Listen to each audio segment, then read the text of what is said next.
বিভিন্ন লেভেলের প্রত্যেকটা ছাত্রের একটাই চিন্তা, কিভাবে ভালো ফলাফল করা যায়।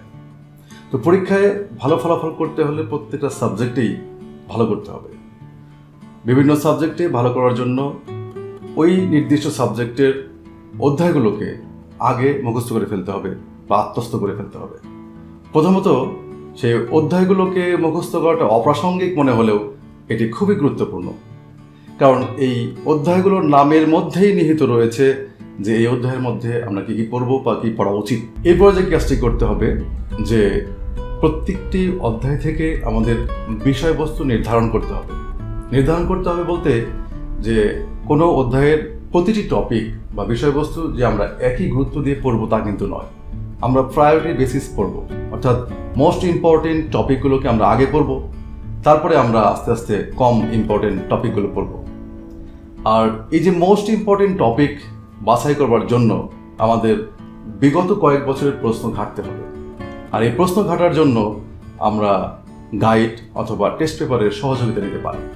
এরপর যে বিষয়টি রয়েছে যে আমরা যে বিষয়বস্তু নির্ধারণ করলাম, এই বিষয়বস্তুগুলো বা টপিকগুলো পড়ার সময় এই টপিকের সাথে এই রিলেটেড যে অধ্যায়ের নাম রয়েছে তার সাথে কি সম্পর্ক সেটা খুঁজে দেখতে হবে।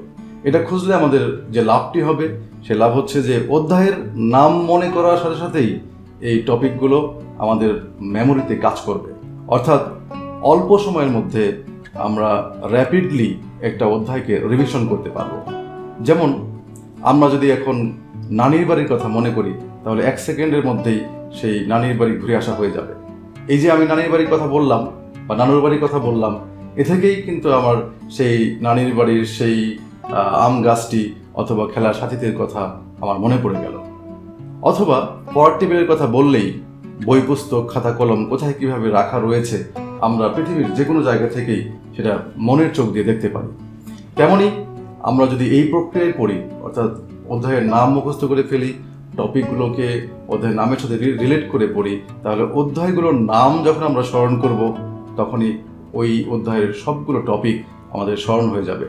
আমি বলতে চাচ্ছি এটাই যে আমাদের বইয়ে যদি 10টি অধ্যায় থাকে তাহলে 10 মিনিটের মধ্যে আমাদের বইটি অ্যাট এ গ্ল্যান্স রিভিশন হয়ে যাবে।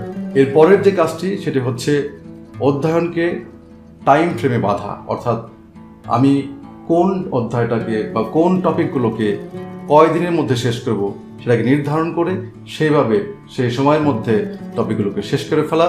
ফাইনালি যে কাজটি রয়েছে সেটি হচ্ছে হাতের লেখাটাকে অভ্যাস করা, কারণ আমরা যাই কিছু করি না কেন সেটাকে পরীক্ষার খাতায় সঠিকভাবে উপস্থাপনের জন্য একটাই মাত্র পদ্ধতি, সেটা হচ্ছে লেখা। তাই লেখাটাকে সুন্দর এবং দ্রুততর করতে হবে, তাহলেই পরীক্ষার নির্দিষ্ট সময়ের মধ্যে আমরা প্রশ্নের উত্তরগুলো টাইমলি শেষ করতে পারবো। এই কয়টা বিষয় সঠিকভাবে সামনে রেখে স্মরণ করে আমরা যদি অধ্যয়ন চালিয়ে যাই তাহলে অবশ্যই পরীক্ষায় সফলতা আমাদের হাতের মুঠোয় আসবে। ধন্যবাদ।